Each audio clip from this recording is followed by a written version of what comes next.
We often think intercultural learning happens when we travel abroad, study overseas, or work internationally. But what if the greatest opportunity exists in your own culture?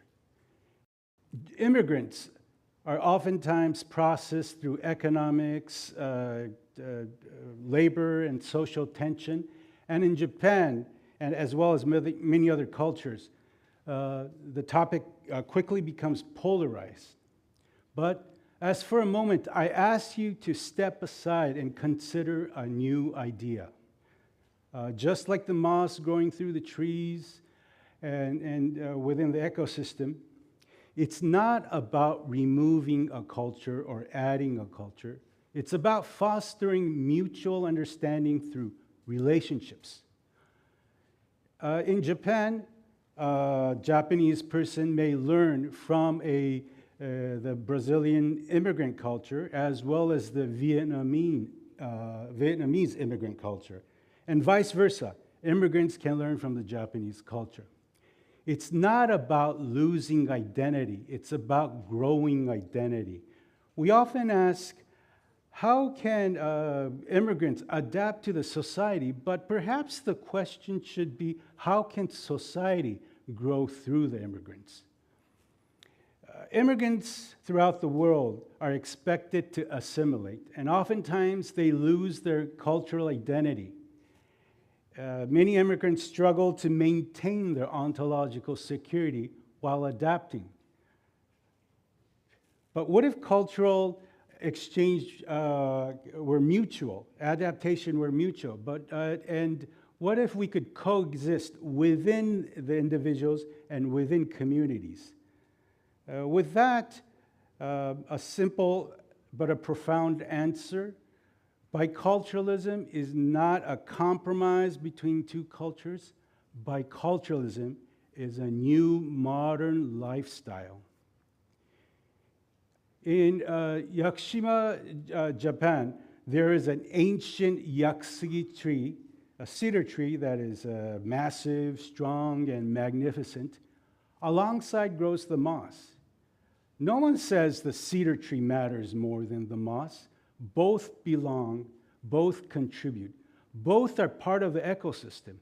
Nature does not divide, build on either or. It's built on coexistence. And perhaps humanity should be too, not divided by us or them, instead us and them. Just like the moss growing together with the trees in the ecosystem, humanity has room to learn from nature. Bicultural people learn to live and move around the world, and they develop a multicultural perspective. In this interconnected world, this ability becomes essential. People engaging in intercultural relations often become a bridge between communities. A bicultural Japanese, Vietnamese person, for example, can build trust, reduce understanding, and create dialogue. These people are intercultural change agents, not divided by cultures, but empowered by both. They start asking a deeper question. Who am I beyond the cultural labels? What am I when the cultural identities intersect within me? We begin to understand and learn cross-cultural relationships shapes our epistemology and the way we view the world, truth, and even ourselves. With that, I'd like to introduce a new concept which I call Concinnation. Concinnation is the outcome of biculturalism. It's the goal of biculturalism. Concinnation means when a person recognizes his or her multiple identities and be able to harmonize them without suppressing them. When people engage in intercultural identity development or biculturalism, they discover what I call introspective self. The introspective self is the true you. It's the core essence of your existence. It's not ethnicity, it's not nationality, it's not cultural identity. It's the part of you that directs your own life. The introspective self can navigate complexities without fear. It's the part of you that can connect the differences and still remain grounded. With that, let me engage you with my personal narrative of biculturalism. I have two cultural identities. I have a Japanese identity and an American identity. In Japan, I think, act, and behave like a Japanese. In America, I think, act, and behave like an American. In Japan, I am Japanese. In America, I'm American. So the question is, what is it to be American? What is it to be Japanese? Let me begin with being Japanese.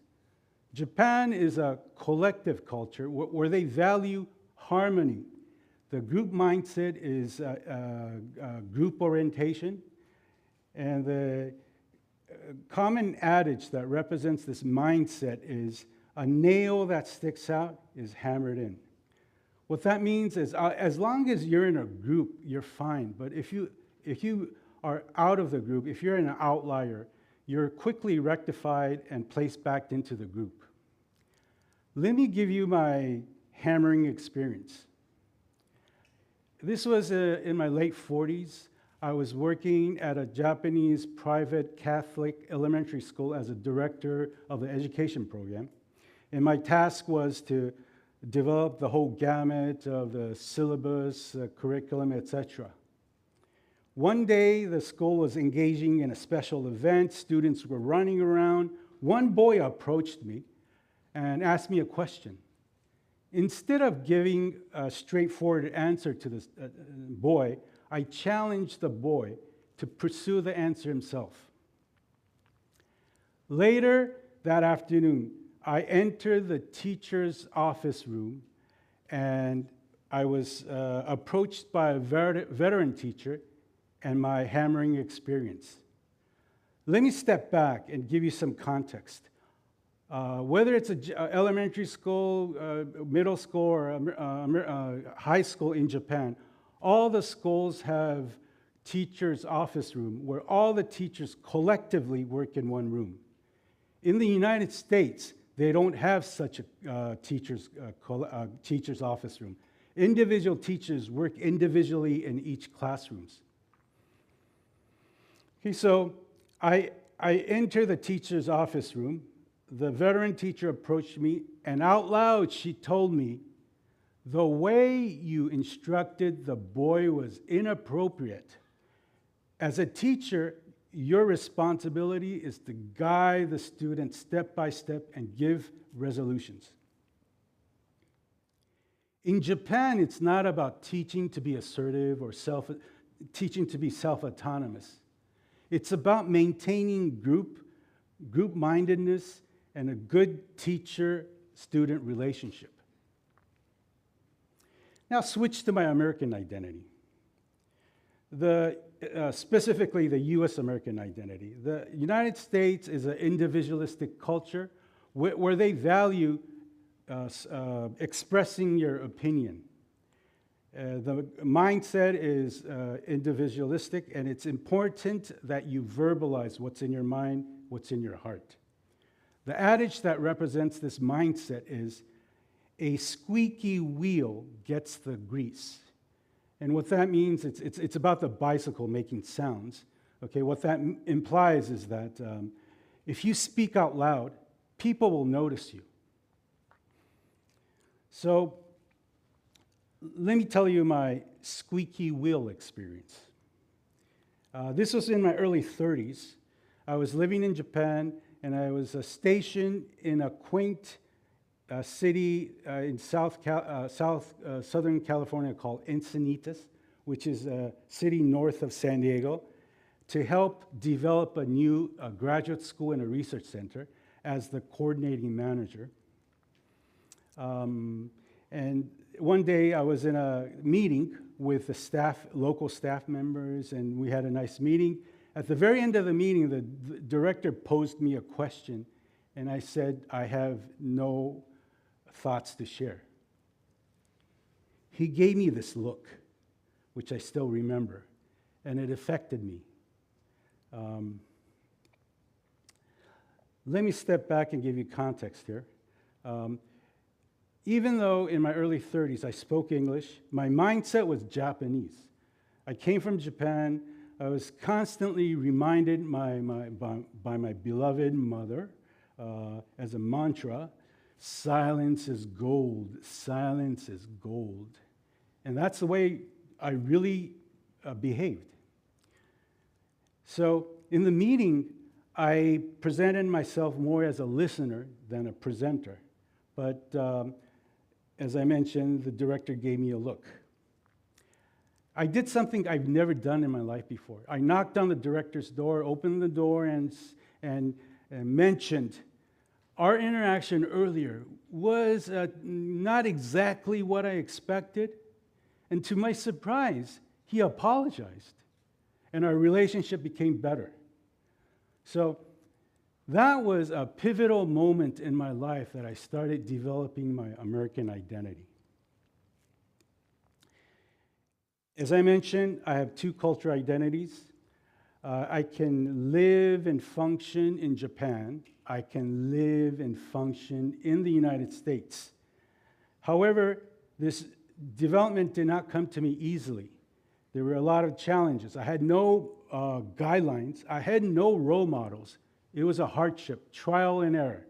In the process of moving back and forth between Japan and the United States in an 8 cyclical time period, which I mean 8 years in Japan, and I then moved to the United States for 8 years, and went back to Japan for 8 years, and then back to the United States for 8 years. This wasn't planned, by the way. It was just, I shouldn't say accidental either. That's the way it happened. I finally became confident and secure of my biculturalism. And I can confidently mention that biculturalism is for everyone.